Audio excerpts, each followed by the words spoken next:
everyone, I'm Miranda and welcome to my YouTube channel. Today I'm so excited to say that I'm sharing my first author interview. I'm being joined by Elly Griffiths, the award-winning crime writer, famous for the Dr. Ruth Galloway books, the Brighton Mysteries, and today we're going to be talking about her most recently published book, The Postscript Murders. This book features the detective Harbinder Kaur, who first appeared in The Stranger Diaries, which was a Richard and Judy book club pick and is absolutely brilliant to make such a good Halloween read. I read it this month after reading the Postscript Diaries, the Postscript Murders in fact, and I absolutely loved it. I love the character of Detective Harbinder Kaur, and in this book she makes a reappearance as well as a whole host of delightful and rather eccentric characters. The Postscript Murders was such a fun read. If you're a fan of cozy mysteries, and I think you would really enjoy this because even though it's set in the present day, there's so many references to golden age crime and crime novels in this book that I absolutely loved it. I'm such a fan of golden age authors like Agatha Christie and Dorothy L. Sayers. They all get a mention in this, and in fact Elly Griffiths even invents her own classic golden age mystery writer, and this writer in the book is in fact central to the plot. This is such a fun story. It's about the suspicious death of an elderly woman called Peggy Smith. Now, Peggy may seem a bit old and doddery, but in fact she is razor sharp. And what she does for a career is she helps murder mystery writers to plot the murders in their books and plan exciting deaths for their characters. One day, though, Peggy has a sense that she's been followed recently, and soon after that, she's found dead. Peggy's carer, Natalka, thinks that there is something suspicious about Peggy dying so soon after feeling that she was being followed by someone. Natalka goes to the police station and there, of course, meets Harbinder Kaur, and things go on from there. But what I love about this book is there are so many literary settings to the story. A lot of people get involved who are friends of Peggy's and they want to find out what happened, and they become a little team of amateur detectives. And they try to solve her case. And as her seeming mysterious death is so linked to mystery book writers, there are a lot of bookish settings, and the characters go to bookshops, they go to author events, publishing houses, and they even take a road trip to Aberdeen together and attend a literary festival there. And it's just all so much fun. I really enjoyed this book and I had a fantastic time chatting to Elly about it today. So with that introduction, let's get started with the interview. Elly's joining me on Zoom and I just can't wait. Hello, Elly. Thanks so much for coming on my YouTube channel today. Hi, Miranda. Thank you for asking me. Well, I've been so looking forward to chatting to you about your books generally, but especially The Postscript Murders, which is your most recent book out. I absolutely loved it, so I can't wait to talk about it with you today. I'm so pleased you liked it. Thank you. It was brilliant. I mean, I'm such a fan of mysteries, particularly cozy mysteries, I have to admit. But this book was really light-hearted. It had a bit of a cozy feel to it, which I really enjoyed. I hope so. I did hope to make it a kind of, I know that you're another Golden Age fan. I did hope to make it a little bit Golden Agey and a little bit of a sort of adventure and a road trip, as well as obviously a murder mystery with a few scary moments. But I did want to make it fun, I have to say. Well, it is a really fun read. And yeah, like you said, I am a huge fan of Golden Age mysteries. And I loved all of the references to classic Golden Age authors and books in the Postscript Murders, and it made me think that you must be a fan of them yourself. Is that right? Definitely, yeah, I love those. I mean, I love all sorts of of crime fiction, and I think we're, I don't know if it sounds immodest to say this, but I do think we're in probably a second golden age now, because at the moment there's such a variety of crime fiction you can read. You can read historical, you can read police procedural, you can read cozier stuff. So there's so much we can read. But yeah, I'm a huge fan of Agatha Christie and Neo Marsh and Dorothy L. Sayers. So I love all that stuff. And I think this book did, because I got to invent a golden age writer. And my editor said to me, "Are you using all the titles that I wouldn't let you have?" And that's probably true, actually, because I love thinking of titles. And of course, this made-up golden age writer has a whole backlist. So I was able to make up all her titles and use all the old Shakespeare quotes that my editor has to stop me using. So it was great fun. I loved that. When I first started reading it, I thought, I haven't heard of this golden age writer before. And then I thought, I bet she's made it up. I had to just double check just in case. It was very convincing. Good. And I really loved it. But before we go on to talk a bit more about how you got into crime writing and more about the book, I wondered if you would just read a little extract from the Postscript Murders for us. I'd be delighted to. Thank you. Here it is. It's a lovely cover, isn't it? It is. It's beautiful. So I'm going to read. It's it's the beginning of chapter 2, but it's the first time that we see in this book Harbinder, the detective, who was in in Stranger Diaries as well. So I thought I'd read just this bit. Chapter 2. D.S. Harbinder Kaur is working late. She doesn't mind particularly. If she goes home, her mother will only start talking to her about internet dating, and her dad will rant about politics. At least here it's quiet.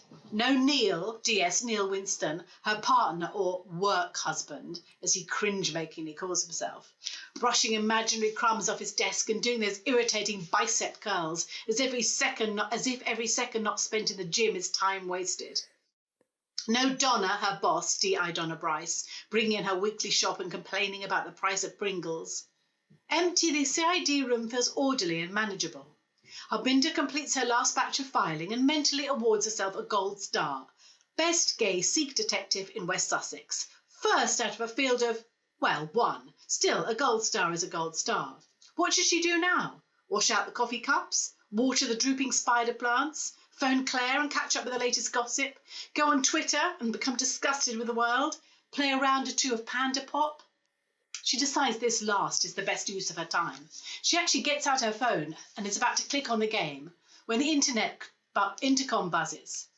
There's a woman down here for you. Says she's got something to say. Really? I'll come down. The woman waiting in reception, surrounded by old copies of Police Monthly, is not what Harbinder is expecting. She's young, for one thing, with blonde hair pulled back into a ponytail. And when she speaks, it's obvious that English is not her first language. She's very fluent, but she has a light, intriguing accent. Young foreign women do not often come into the police station at Shoreham by Sea. "I'm Natalka Kolesnik," said the woman. "I'm not sure if it's right to come in here." "Come into my office," says Harbinder, "and we can talk about it." "I have a client at Seaview Court called Mrs. Smith," says Natalka. "She was called Peggy Smith. She died 2 days ago. It was very sad, but not a surprise. She was 90. Could have happened any time. But today I helped clear up her flat. Her husband's coming tomorrow and he wants everything in boxes. You know the type." Harbinder nods. She knows that type too. "The son, Nigel, wants me to start with the books. Mrs. Smith has many books. All about murder. Crime novels. Yes, you know, man kills woman or woman kills man. Sometimes it's that way round, not often though." She smiles, revealing excellent teeth. "And the detective solves it on the last page." "Yeah, that's how it works in real life too," said Harbinder, "always. Well, I started putting the books in boxes, then I got bored and started to read bits of it. Then I noticed something. They're all written to her, Mrs. Smith." "Written by her?" "No, they are written to her, to Mrs. Smith, without whom, etc., etc. Dedicated to her." "Yes, dedicated to her. All these murder books are dedicated to her. Isn't that strange?" "I suppose so. Are they written by different people?" "Yes, lots of different people. And they're all dedicated to this Mrs. Smith." "Some are. Some just mention her in the back pages, you know. The acknowledgements. Yes, thanks to Mum and Dad, thanks to my publisher, and thanks to Mrs. Smith. I wonder why." "I know why," says Natalka. "Mrs. Smith is a murder consultant." That was brilliant. Thank you. You. I love the idea of Peggy Smith, this elderly woman who's a murder consultant and helps mystery writers to plot murders and ways to kill people. I felt she was a bit of a nod to Miss Marple. Yeah, definitely. But also I have to say she is kind of slightly based on my aunt Really? Marge.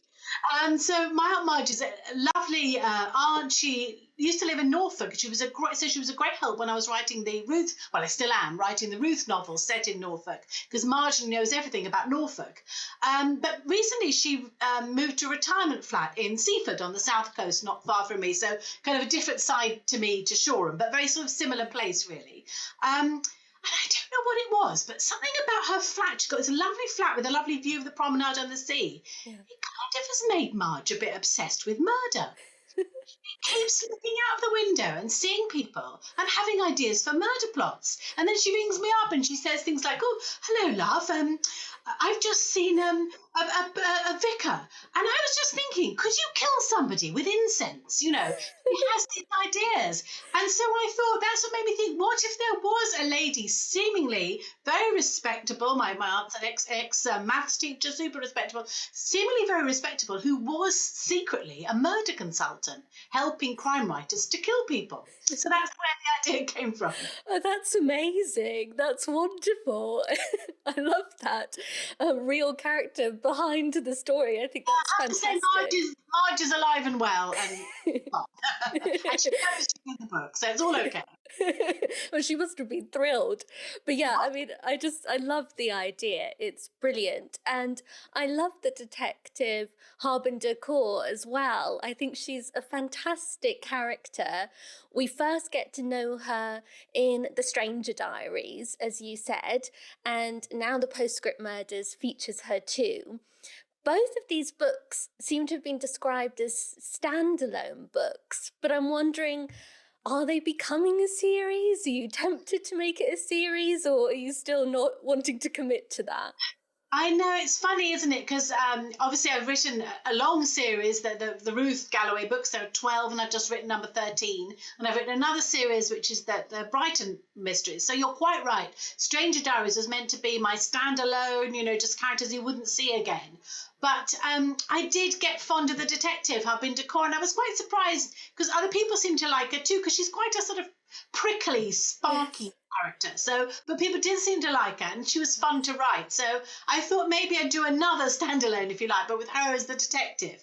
Yeah. So I wonder if I might do that again, you know, if the publishers agree. So do another one that had her investigating it. Because I have to say also, there's a very sort of motley crew of characters in this book. There's the carer, Natalka, who we met in the extract. There's also Benedict, who owns the coffee shop, and there's Edwin, Peggy's 80-year-old neighbour. And they kind of go on a road trip together. And I really enjoyed that. And I kind of missed them when I stopped writing about them. So, you know, you never know. I might write about them again. Oh, well, I would be absolutely thrilled if you Yeah. did. And I'm sure many people would be too, because I loved all of the characters in this book. And yes, quite a few of them become sort of amateur detectives. Yes, And yes. they try and solve it too. And like you said, they are a bit of a motley crew, but all really charming, slightly quirky people. And yeah, I absolutely loved reading about them. But I felt like you had a lot of fun with this book. I mean, one thing that seemed to tie the Postscript Murders and the Stranger Diaries too is that they're both quite literary mysteries. In the Postscript Murders, there's lots of bookish settings, like the characters go on a road trip to a crime writing festival in Aberdeen, which I loved. And in the Stranger Diaries, you wrote a ghost story in the style of the classic Victorian ghost story that sort of links to the murder in that book. So they're both very literary. Did you enjoy sort of exploring that side to getting to write about the world of publishing, which I know you have some experience of as well? Yeah, I used to be a publisher. Yeah, I used to be an editor at HarperCollins and actually edited children's fiction and had a great time doing that. So yes, I loved it. As you say, in the Stranger Diaries, I got to write a supposedly Victorian ghost story, which is at the centre of the book, and that was wonderful. And I've talked about sort of making up these characters here. But do you know, I have been thinking about that because I think the thing I love about crime fiction is it is quite an active activity or activity because an activity, but you know what I mean, between the writer and the reader, because a reader reads crime fiction actively because they're trying to solve it. You're not passive as a reader of crime fiction. And I suppose I wanted to write a book about readers and writers, but specifically about readers, really. And all this motley crew of detectives have in common is that they're great readers and they think they can solve the crime through books. And, you know, without giving too much away, Peggy, who is the murder consultant, she's a bit like my mum and my Aunt Marge in that those women know everything, but mainly through reading. You know, there was nothing my mum didn't know. You'd want her on your side in a quiz team, Marge too. I always tell Marge that she'd be my phone a friend, you know, if I was on Who Wants to Be a Millionaire, because they just know everything just from reading. So it's a book about writers and readers. And, you know, what I've always wanted to, and I don't know, it's probably not possible, but I almost would love to write a book where the reader did it. Don't know how you do that. But because No, crime fiction is such a collaboration between the reader and the writer, isn't it? it is. I've never actually thought of that before, but of course you're right. I mean, every reader, I think, is actively trying to solve the mystery. I know I was when I was reading your And book. my editor, Jane, I've got a wonderful editor who's edited all my Elly Griffiths books. She always says that when you're, if you can see this, that when you're sort of there in the book, so nearly at the end, Yes. she says the reader should know who did it. You should have left them enough clues so that just before the end, they get it.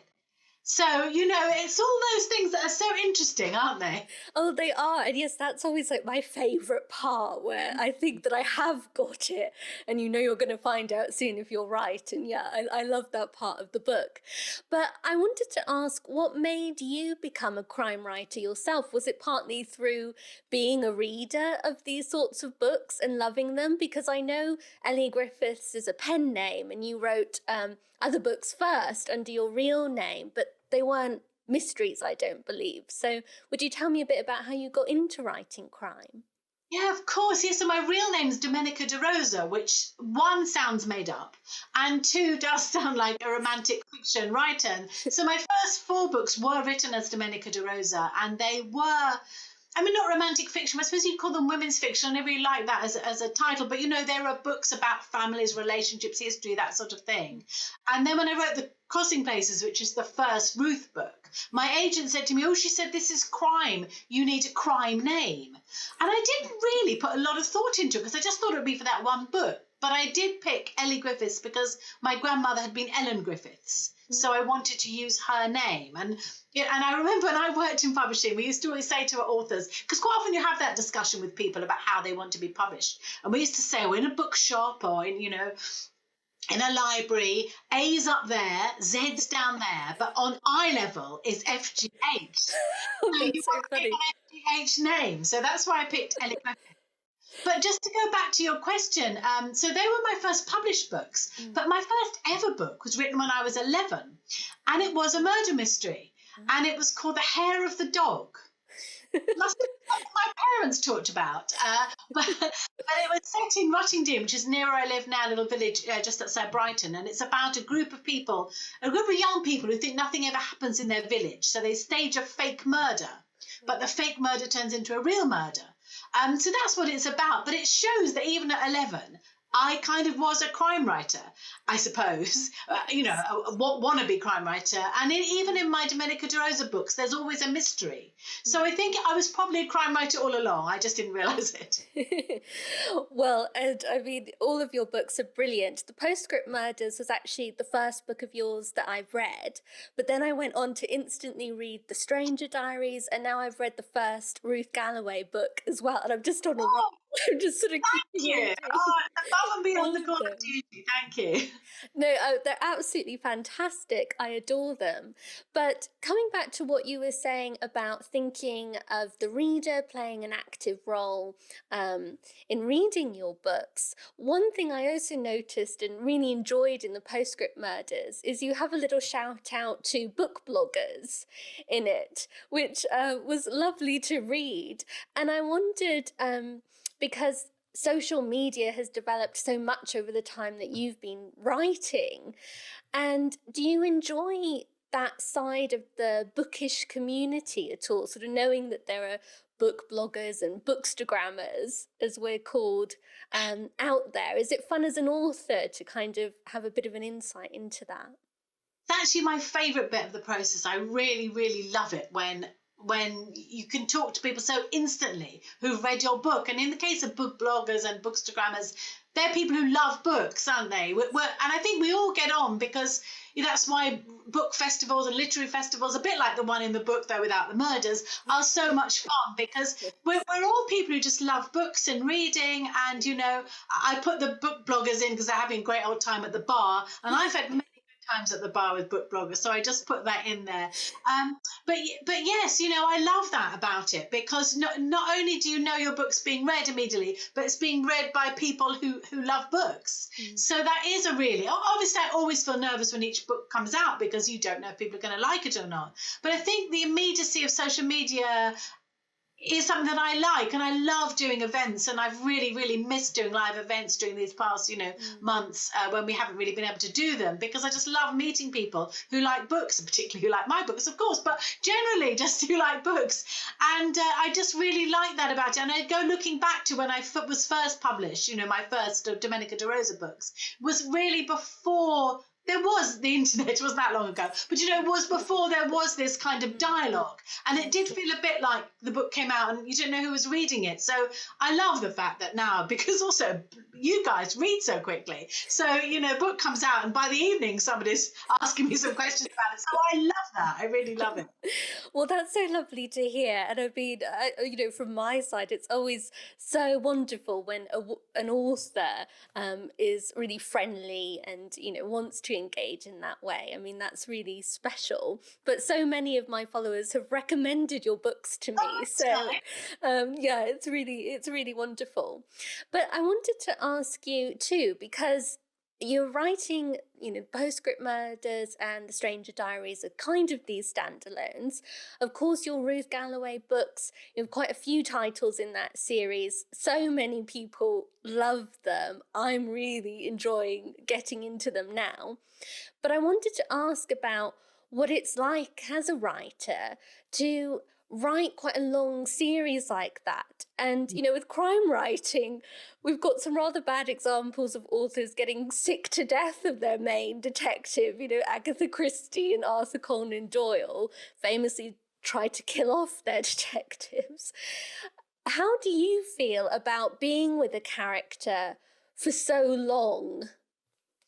It's such a good question. I was just thinking about Agatha Christie's fictional writers, Ariadne Oliver, isn't it? She gets really fed up with her detective, and she's made him a Finn for no particular reason. So early Scandi crime, really. And then she doesn't know anything about Finland. And I guess we can all slightly relate to that, thinking you don't know that you're going to be with them for such a long time. I have to say that I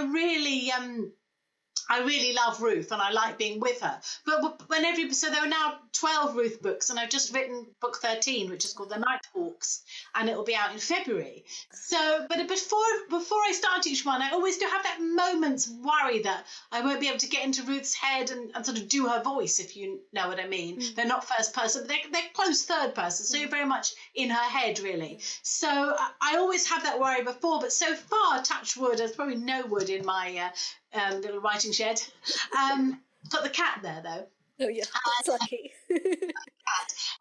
So so far it hasn't happened. I haven't got bored with her. But I think, I think one of the things that helps me with that is, and we're all different, aren't we? But because I write 2 books a year usually, so there's one Ruth book and either one of the Brighton Mysteries or a standalone, so-called standalone. And that really helps me because when I'm not with Ruth, I do kind of miss her. But it's also quite nice to have a break from her. So I think if I was only writing the Ruth books, I would have pushed her off Reichenbach Falls by now. Of course I wouldn't. But yeah, I understand. Yeah. Well, it is wonderful that you can branch out a bit too, though. And I mean, I love Ruth already. I can't imagine ever getting tired of her. Because, I think she is brilliant. But I can imagine it must be refreshing sometimes to also turn to fresh characters and go. And also just a different time as well. As a Brighton Mystery is set in the 50s and 60s, and it's quite fun to write about a time with no mobile phones and no internet and those sort of things. Quite good for a writer, really. And I also write a children's series, which is set in the 1930s, a boarding school, called A Girl Called Justice, crime novels, detective stories. And that's fun too, Yes, no, that's amazing.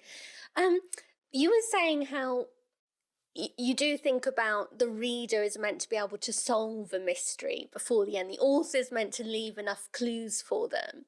And that got me thinking about rules of crime writing.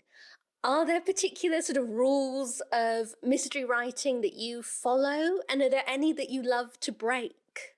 Oh, that's such a brilliant question, Miranda. Have you heard of Ronald Knox's laws of crime writing? I have, yes. Yeah, because there are some great, and these are written in 1929, I think. Yes. And there are also some other ones. Raymond Chandler wrote some, and a writer, this was his pseudonym, S.S. Van Dyne, wrote some very weird ones. But I teach creative writing, and I quite often start with Knox's rules, and then talk about how we can break them, because I've got them here. I'm not going to read them all, but some are a little bit offensive. But, all supernatural and preternatural agencies are ruled out as a matter of course.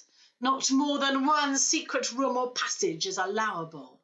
And one that I really do agree with, actually, because I'm the mother of twins, is that twins and doubles generally must not be introduced into the story. I do actually agree with that, unless you've got a good reason for doing it. No hitherto undiscovered poisons may be used. So, I mean, it is really interesting that people sat down and wrote these rules, and I think that they're a good starting point, but I think we can probably break all of them, really. But I think it's also quite good to think about why you're doing things, And personally, for example, with twins, I do think it's quite a nice thing where, think of Erin Kelly's He Said, She Said. There's twins in there, and they're just twins. It's not a clue. It's quite nice when somebody is just a twin, or they're just adopted, and it's not a plot point. So I think it's quite interesting to think about these things. But, I think most of us, and most of the books we love, one of Knox's 7th law is the detective must not himself commit the crime. And we all know brilliant books that has that happen in them. No spoilers, but we do know people who've broken that rule, don't we? And that's fine. But I just think they're very fun, aren't they? And it's very fun to think,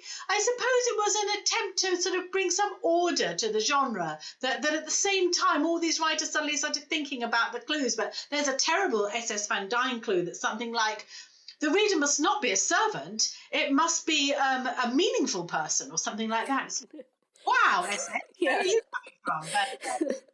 Yeah, some of them are very of their time. They very much are, yes. Yes, but I know it is quite fun to read them sometimes. But Elly, would you tell me a bit about what's next for you? You've already mentioned there's another Ruth book coming out in February. That's so exciting. Is there anything else that you're working on that you're able to share at all right now, or? Yeah, of course. So the next Ruth book is The Nighthawks, and it's book 13. So it's out in February, and it starts off with a body being found by a group of metal detectorists who are sometimes called Nighthawks. So that's how it starts. But it also, a lot of the action takes place in a spooky farmhouse called Black Dog Farm, which allowed me to investigate the Norfolk myth of the Black Shuck, a very devilish black dogs. That was really good fun. So I've just finished editing that. That's out in February. And now I'm writing the next to the Brighton Mysteries, which is called The Midnight Hour. And that, I guess, will probably be out at the end, towards the end of 2021. I'm only halfway through it now, so it's a bit worrying to talk about when it comes out. But yes, so that's a series that started in 1950, set in the theatrical world, and now in 1965, and a lot has changed. And in my books, the kind of women characters have taken over, which is really good fun, actually. So I'm just writing that one now. Oh, fantastic. That's brilliant. And I should just say the third Justice book as well, which will be out in May, and it's called The Ghost in the Garden. Brilliant. Oh, well, you're very busy. I so admire how prolific you are. I keep myself out of trouble somehow. Those all sound wonderful. I can't wait. But it's been such a joy chatting to you. If people would like to keep up with all of your news and upcoming books, where's best for them to find and follow you online? Oh, thank you for that question. Well, you can. I've got a Elly Griffiths Facebook page. I'm also on Instagram as Elly Griffiths 17. I'm pretty active on Twitter. I love chatting to people on Twitter, and I've got a website. So you should be able to find me somewhere along the line. And I always love to hear from people, so get in touch. Oh, brilliant. Thank you. Well, I'll put links to all of those things in the description box down below. And of course, links to the Postscript Murders, which I loved, and the Stranger Diaries, because I think that is such a good read for this time of year, especially around Halloween. You know, it's the perfect book. Yes. But thanks so much again, Elly. It's been such a joy to chat to you today. Oh, thank you. I've really enjoyed it. Thank you. And that's it. Thank you so much again to Elly for being such a fantastic guest. I had a wonderful time chatting to her all about crime and books, and I hope you enjoyed our conversation too. Like I said in the interview, I'll link to the books that we discussed together, as well as links to Elly's website and her social media profiles. I'll put all those links in the description box just underneath, so you can check all of those out. I'm already excited about the books that Elly's talking about that are coming out next year. I really can't wait, and I can't wait to read more of the Ruth Galloway books, because I really am completely addicted now. But thanks so much for watching. Do give this video a thumbs up if you enjoyed it, and don't forget to subscribe to my channel, which you can do by clicking on my face that pops up just over here. And I'll be back again on Friday for my regular Friday tea reads video, when my mum joins me on YouTube and we bake something delicious together, and then we sit by the fireside and we discuss books. It's my favourite time of the week, so hopefully see you then. Goodbye.